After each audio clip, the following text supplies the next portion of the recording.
Correct me if I'm wrong, but I think we've gotten to a point where everyone is looking for a good money hack, a secret investing strategy, the best budgeting app, secrets for side hustles to make income while you sleep. But honestly, I think some of the best financial strategies and tips I've ever followed are the most boring ones. In fact, you've probably heard almost every single tip I'm about to share in this video, so it's not a problem of not knowing it. The problem is that a lot of people don't actually do these things. Sometimes life gets busy, sometimes people forget. Or for some people, these tips are just so obvious that it doesn't feel worth the time or effort. But it is those small, common sense habits that are often the things that save you the most money over time. So in today's video, I am sharing 10 common sense money habits that almost everyone knows, but surprisingly, few people consistently practice these. If anything, I would think of this video less as learning something brand new and more of a friendly reminder to get back to the basics and incorporate these into your life when you can. Let's see how many you're already doing. Hello and welcome back to my channel. If you are new here, my name is Lissa. I'm a certified financial planner and I help women build wealth and build an abundant mindset. So if that's your vibe, make sure you subscribe. Common sense habit number 1, just ask. This one has saved me a lot of money in my lifetime. If something doesn't look right, just ask. Ask your doctor's billing department what that extra charge was on your medical bill. Ask your subscription service why your monthly price suddenly went up $3. Ask if there's a price adjustment, a refund, or a credit available. I personally don't do this all the time, trying to chase a few extra dollars here and there, but I do when it is significant. Like not too long ago, I went to Costco and I bought a bag of a liquid IV, those powder packets that you put in your drink for electrolytes. My husband had been wanting them, and since they weren't going on sale, I finally just bought a bag. Then a few days later, I saw that Costco put those on sale. They were offering this at $8 cheaper. Now we had already opened the bag, so I was iffy about trying to return it. But as most of you know, Costco has really great customer service. So I just went in and I asked them if they could honor the pricing, and they did. They refunded me the $8 so that I could have the new pricing where it was $8 off. And I have one more example, literally from yesterday. So I recently restarted my Rent the Runway subscription because I wanted some clothing options last month when it was my birthday and I was turning 40. So I started a subscription, and then last month, because I happened to be filming more and doing more things, I actually ended up doing a couple of shipments. Rather than one shipment a month, I had actually done 3. Now, what I didn't realize when I did those 3 shipments last month was that it automatically changed my monthly subscription to the 3 shipment subscription. All I wanted was 1 shipment a month. So 2 days ago, I got charged for the 3 shipment plan, and immediately in my head, I almost justified it. I was about to be like, okay, let me just do 3 shipments this month. And then I thought about it and I'm like, no, I don't actually need that. I can just ask and see if they'll give me a refund. So I immediately contacted support. I told them the deal. I said, hey, I didn't mean to move to the 3 shipment subscription. Can you move me back down to 1? And they were happy to do it. They said because I hadn't gotten any shipments yet this month, they could easily refund me and put me on the plan that I wanted to be on. Now, companies don't always have to do this. It depends on the terms and conditions and their policies. But I asked. I've done this times when I've gotten duplicate charges, billing mistakes, issues with shipments, and subscriptions that I simply forgot to cancel. The point here isn't to argue with customer service or try to get something you don't actually deserve. And I don't think the point is to spend every waking moment trying to scrape for extra pennies or extra dollars. My point is simply to not assume that the answer is automatically no, especially when the stakes are bigger, the company is bigger, and the potential amount you can save is bigger. You would be surprised how often companies are willing to work with you if you just ask. The worst they can say is no, and the best they can say is yes. And that's when you can save yourself or recover yourself a little bit of money. Common sense habit number 2. slow yourself down. One of my favorite money rules for myself and my husband in our household is the bigger the purchase, the longer we wait. This is not because we're necessarily trying to talk ourselves out of buying the thing, but we do it because we want to make sure we're making an intentional decision rather than an emotional or impulsive one. I actually have a recent example for this as well. I went to the mall yesterday and I went into the Adidas store because I really wanted to get some World Cup merchandise. Now, I'm Filipino.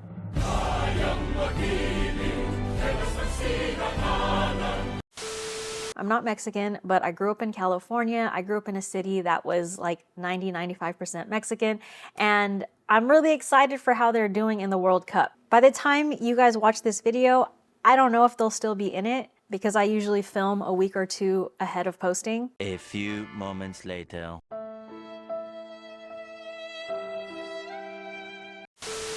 But the point is, right now, I really want some merch. I want to support them. It feels fun walking around LA, watching the World Cup and supporting different teams, especially Mexico, because the land I'm on used to be Mexico. Anyway, I digress. Yesterday, I went to the Adidas store and I thought about buying a Mexico jersey or a t-shirt. And I almost pulled the trigger, but then I decided, let me wait on this. It's not urgent. Let me at least check if I have a deal of some sort. Lo and behold, I remembered that my new job that I just started 2 months ago has some employee perks, including an Adidas discount. The discount is for select sale items, but you can get an additional 30% off. And there was a Mexico World Cup t-shirt in there. It's not the expensive jersey, but it is a t-shirt and it's fully sufficient for what I wanted it for, just to support Mexico. So I went ahead and ordered it last night. So rather than spending $150 at the store yesterday on an official jersey, I spent $24.50 on a t-shirt. Now, there is a balance to strike here. You don't always want to get stuck in analysis paralysis and never make a purchase. There's also a skill of learning how to budget and to buy things guilt-free when they make sense for you. So an easy, practical way to slow yourself down is by simply setting up a rule. For example, for any purchase over $100, my husband and I usually talk about it, and that's simply to gauge, is it worth it? How should we approach it? Like, when should we buy it? Where should we buy it from? And also because I tend to be more clued in to the discounts and deals we have available to us. Both my husband and I have corporate jobs with some perks and discounts, and we have a few credit cards between the two of us where you have to add offers and opt into them in order to take advantage of them. And I check in on those every so often, so I'm clued in on what's on there. On top of that, I'm subscribed to a few mailing lists for things that we tend to buy often so that I keep tabs of things that might have deals and discounts. All I'm saying is simply slowing down and talking about a purchase ahead of time gives us a moment to potentially optimize the purchase and save some money. Common sense habit number 3, compare prices. This one sounds so very obvious, but honestly, few people actually do it consistently. A lot of us tend to assume that the first price we see is simply the price. And for certain products and services, that is the case. But me personally, before I buy anything, especially in those higher ranges, a few $100s or more, I take a beat to compare some prices. For example, I'll check another retailer, I will Google it. In some cases, a few extra minutes can save you 10, 20, sometimes even 30%. For example, I swear by this lip sleeping mask.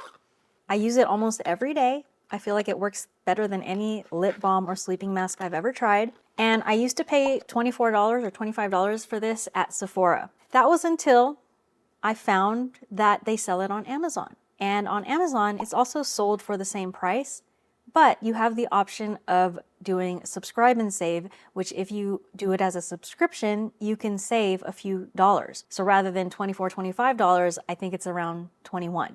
Now, that's not a ton, right? It's not like I buy a ton of these every year, but it is something. And then on top of that, I wasn't even looking for things to buy on Amazon Prime Day. I have mixed feelings on Amazon, let me tell you. Story for another video, But on Amazon Prime Day, I was able to buy it for $15, which is significant for something that I use every day. So saving $9, $10 on lip balm, that's not gonna change my life, right? That's not the point. The point is, if you can make a habit of comparing prices on things you are already planning to buy, especially things that cost a lot, think one-off things that you purchase for your household or for yourself, or bigger things like household appliances. If it's something you were already planning to buy, or if it's something you buy regularly on a regular cadence, like me with my lip sleeping mask, little savings by just doing some research can add up over time. The few dollars I save on this and the few dollars I save on maybe 10 other items, those savings start to become meaningful where all of a sudden I have an extra $50 or $100 a month to put towards debt or to invest. If you've been on my channel a while, you know that I don't spend a lot of time talking about saving money and clipping coupons. But if you can incorporate this type of thinking into your life on a regular basis, it will end up saving you lots of money in the long run. Moving on, common sense habit number 4, stack your discounts. This is something I do almost every time I'm buying something online, especially when it's for things that are more wants than needs. The thing is, a lot of people stop after finding one discount. If something's on sale, it's like, cool, I'm getting it for cheaper than I would have if I got it not on sale. But for me, especially for the bigger purchases, I'm always asking myself, am I leaving money on the table? This is a rare case, but here's an example, and I made a video about it on my TikTok. I recently bought my husband, Alan, a few pairs of socks from Stance. He loves these socks. They're pretty pricey socks, but what I found was, 1, there were items already on sale, so there was a discount. 2, there was an offer on my American Express card that offered cash back if you spent a certain amount, so I went ahead and activated that. And then 3, because I was a first-time customer, I signed up for their email list and got an additional first-time discount. Those 3 discounts together allowed me to get him socks at a significant discount. Now again, theme for this video, don't spend all your precious time, hours and hours on end every week, hunting for coupons and trying to save $1 here, $1 there. It's more of simply taking an extra minute before you hit place order or submit order to think about, is there a way I could potentially optimize this purchase even more, right? Check if your credit card has a merchant offer, look for cashback through Rakuten or other apps. See if there's a first-time customer discount if you sign up for a mailing list like I did. You can always set up filters later in your email or unsubscribe so that you're not inundated with so many emails from them. There are so many ways to find little savings that end up stacking up over time and at scale, especially when it's something you were already planning to buy. Common sense habit number 5, shop your home first. I don't mean you're actually shelling out money and making a purchase in your home. What I'm saying is know your inventory of things in your home so that you can utilize what you already have before buying new stuff. This has nothing to do with depriving yourself of buying new things if it's going to bring value to your life. It's simply about knowing what you already have before you buy more. Before I go to the grocery store or Target, I do a quick look in my home. What do I already have in the pantry versus what's running out? I can't tell you how many times I've almost bought batteries, a new phone charger, some random kitchen utensil, only to realize that I already owned one. Now, to me, I have a couple of exceptions. When they're household items that have a long shelf life or don't expire, like cleaning supplies, paper towels, I generally know how much I have left, but I'll still buy new ones if I see a deal. For example, if I still have a bunch of Lysol or Clorox wipes or dishwasher detergent, that doesn't necessarily stop me from buying more, but I take note of how much I have. Because even if it's on sale, I'm not gonna buy it if I already have enough to last the next 12 months. But I might buy it if I only have 1 month's worth left and it's on sale. And in my case, this doesn't take a lot of effort or energy. It's kind of just the way my brain operates. If I know what I have at home on an ongoing basis and also doing a quick check before I go to the store, it helps prevent me from buying things that I don't need. Plain and simple as that. We're 5 down, we got 5 to go. If you're enjoying this video, please don't forget to hit the like button. It helps out my channel and helps me reach more people like you who I can help with their finances. Common sense habit number 6, check your receipt. I know, this sounds like something your parents probably told you to do, and a lot of us don't do it. A lot of us say, no, I don't want a receipt, or we grab it and throw it away immediately. But there's a reason to check your receipts. Mistakes do happen. Sometimes things get scanned twice. Sometimes sale prices don't get applied. Sometimes you're charged for the wrong item. And again, common theme here throughout the video, this isn't about trying to save 25 cents. It's about paying attention to your money. Whenever possible, I actually ask for email receipts instead of paper receipts because not only do I save some trees in the process, but I can always have a digital copy that's easy to search in my inbox in case I ever need to return something, dispute a charge, or double check what I paid for later on when I get home. Because yeah, sometimes when you're in the middle of your day running errands, it's hard to sit there and read an entire receipt, but I do think it's easier to manage digital receipts than the paper ones that you end up crumpling in your purse or throwing away immediately. Common sense habit number 7, return it. If you bought something and you're not using it, or it's broken, or it's not what you thought it was, put in the effort to return it or try to return it. Now, this is one I will admit to you guys, I was not always good at this, especially with smaller purchases. If something cost $10 or less and it was something that wasn't great quality, I used to think like, ugh, I'll take the L on this. I'll just throw it in a drawer or throw it away or give it away to someone because it felt like more work than it was worth to return it. But for the time frame that I had that mentality, if you took all the things that I thought of like that and added them up, that's hundreds of dollars worth of items that I should have returned. And, you know, I could have done something else with that couple $100s. I honestly think today there's really no excuse because returns have gotten so much easier. With Amazon, you can usually drop things off at Whole Foods or Staples or anywhere else where they accept returns. Even for other companies and vendors. Yes, it might take some time and energy to go back to the store to try to return it or to go to a shipping center so that you can mail it back. But I think there's 2 benefits here. 1, returning it gets you a refund, you recover some of your money. And 2, it makes you think twice in the future about your purchases. It's almost like an ongoing way to train yourself to be intentional with your purchases. Like, yeah, sometimes we just buy things that end up being not great, bad quality, or on second thought, we don't need it. But there are also those instances where we get into the habit of just buying anything and everything on a whim that we think we need. The more you force yourself to return things and see how annoying it is to have to do so, the better you get at making purchases moving forward. Common sense habit number 8, buy it once for the long term. I know this can sound a little backwards in a video where we're talking about saving money, but hear me out. Sometimes the cheapest option ends up being the most expensive one up front. And it's not because you paid more up front, but sometimes more expensive does equate to better quality. And if you have something of better quality, it can mean that you don't have to buy it over and over again. Now, I'm not saying to buy the most expensive version of everything. I definitely don't. But when it's something you're going to use regularly, try to think about the value of the item, not just the price. Like, is this good quality?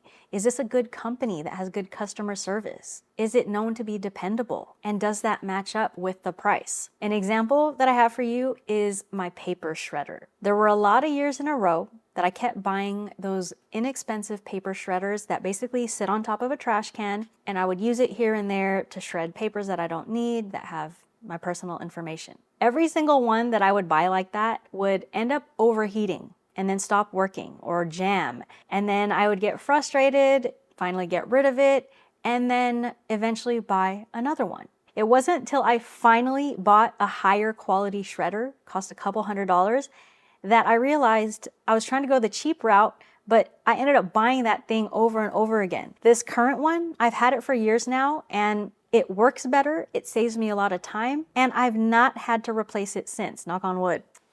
But it is one example of something that when I changed my mindset of spending more upfront, as annoying as it was, it ended up saving me more in the long run.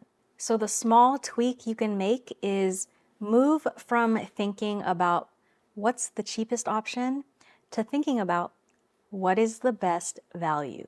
Common sense habit number 9, pay for convenience on purpose. Now, I want to be clear. I don't think convenience is bad. Every so often, I'll use Uber Eats. I'll pay for expedited shipping. I'll pay more for an Uber XL or Comfort ride.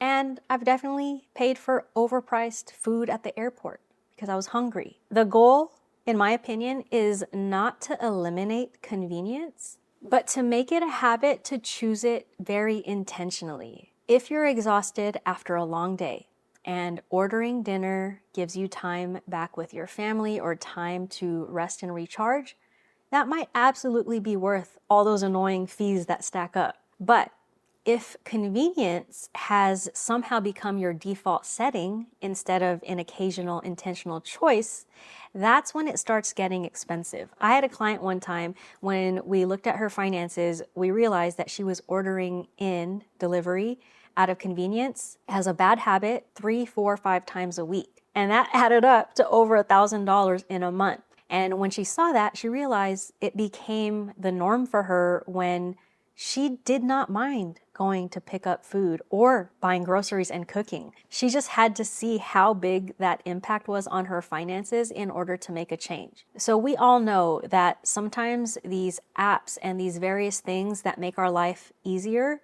they cost money. And I'm not one to remove all these things from my life. I do like convenience. I've just come to a place where I use it intentionally and not out of a bad habit so that I can really control how it fits in my budget. And just like that, we are on to the last habit on the list, common sense habit number 10. Learn from your past purchases. I kind of alluded to this already earlier in the video, but what I mean is whether you've made a good purchase or a bad one, whether you think you've wasted money on something or got good value out of it, learn from it. View your past spending history and your past history with money as information that helps you learn more about yourself, which can help you make more informed decisions in the future.